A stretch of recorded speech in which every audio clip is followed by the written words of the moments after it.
Ainda sobre esse assunto, sobre os impactos da renúncia de Liz Truss para a política do Reino Unido e também para o cenário internacional, a gente entrevista a professora Carolina Pavese, especialista em Europa e professora da ESPM. Professora, boa tarde, seja muito bem-vinda. A gente até agora, nós estávamos olhando ali do quintal, a gente pode dizer, ali no quintal britânico. Queria trazer aqui o nosso olhar para o nosso quintal, aqui o nosso ambiente doméstico. A renúncia de Liz Truss tem algum impacto para as relações diplomáticas e comerciais do Brasil com o Reino Unido? Olha, boa tarde. É um prazer estar aqui com vocês hoje. De imediato, a gente não pode esperar uma grande repercussão dessa renúncia, até porque essas relações elas andam já no estágio de afastamento muito crônico, que tem caracterizado a política externa dos últimos 4 anos, um distanciamento tanto das relações com o Reino Unido, quanto com os países que compõem ainda a União Europeia, os Estados Unidos, e nós também estamos enfrentando um contexto de eleições bem conturbado. Então, é difícil a gente imaginar que isso, num curto prazo, tenha alguma implicação, até porque, como vocês estão situando muito bem, quem deve ser o novo primeiro-ministro é alguém do mesmo partido, então a gente pode esperar uma continuidade nessas relações bilaterais no modo estagnado que tem se caracterizado. Professora, existe esse aspecto mais imediato da economia, né, que é o assunto número 1. Tem o aspecto da autoridade, precisa ser restaurada do ponto de vista político também, né? Tanto o Partido Conservador como o primeiro-ministro ou primeira-ministra que vem assumir. Mas tem um pouco disso tudo aí, a raiz lá no Brexit também, né? Aquela decisão que dividiu um pouco o eleitor, né, entre ficar ou não junto aos demais países da Europa. Você acha que esse terceiro item que eu citei aqui pode voltar de alguma forma a ser colocado na mesa?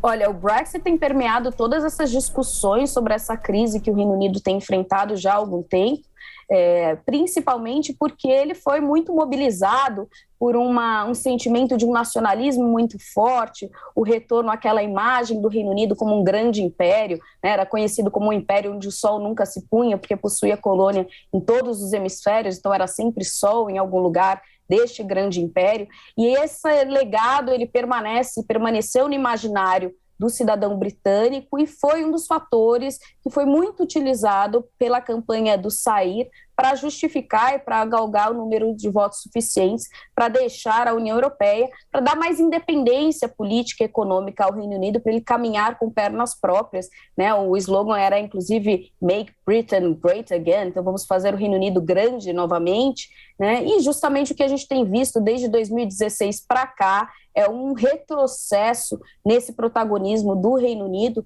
o que tem mostrado que o Reino Unido lucrava, inclusive politicamente, fazendo parte da União Europeia, e essa dificuldade assintosa que o Reino Unido tem tido em se firmar como uma potência ainda muito relevante e independente. Esses números econômicos colocam a economia britânica em desfalque em relação a outras economias mundiais e politicamente ele tem se encolhido, né? Vocês mencionaram as relações do Reino Unido com os Estados Unidos, que tem sofrido um distanciamento também ainda no governo do Biden, e com a Liz Truss também não tinha um prospecto disso ser resgatado do ponto de vista econômico e comercial. Há discussão de um acordo de livre comércio Reino Unido, Estados Unidos, que ficou estagnado, que os Estados Unidos não têm intenção de acelerar, né? Mas são parceiros importantes. É importante a gente enfatizar que o Reino Unido é um membro crucial da OTAN e também um dos 5 membros permanentes do Conselho de Segurança.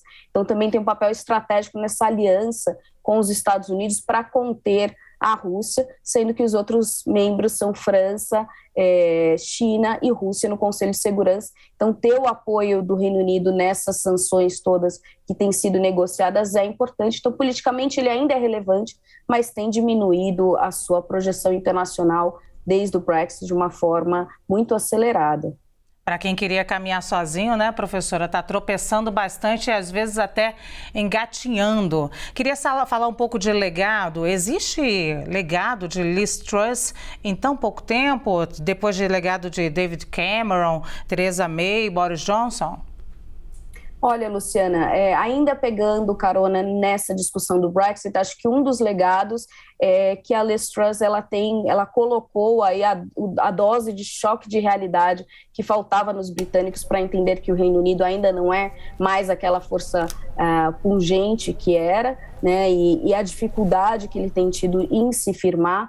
Um legado também de mostrar a dificuldade de seu partido de se manter em poder, né? O Partido dos Conservadores tem ocupado a liderança no Congresso e, consequentemente, nomeado primeiros ministros há 12 anos. O único que conseguiu completar um mandato foi o David Cameron, que foi reeleito e renunciou. Então, foram 4 primeiros ministros, esses 4, incluindo a Liz Truss, todos renunciaram e todos ficaram no poder menos de 2 anos, com a exceção do David Cameron no seu primeiro mandato. Então, apesar de ter a maioria há 12 anos, é um partido que tem tido muita dificuldade de garantir uma governabilidade, e isso tem custado também a reputação dos conservadores, e a Liz Truss vem com essa derrocada final, um governo de 45 dias, o menor da história da política britânica.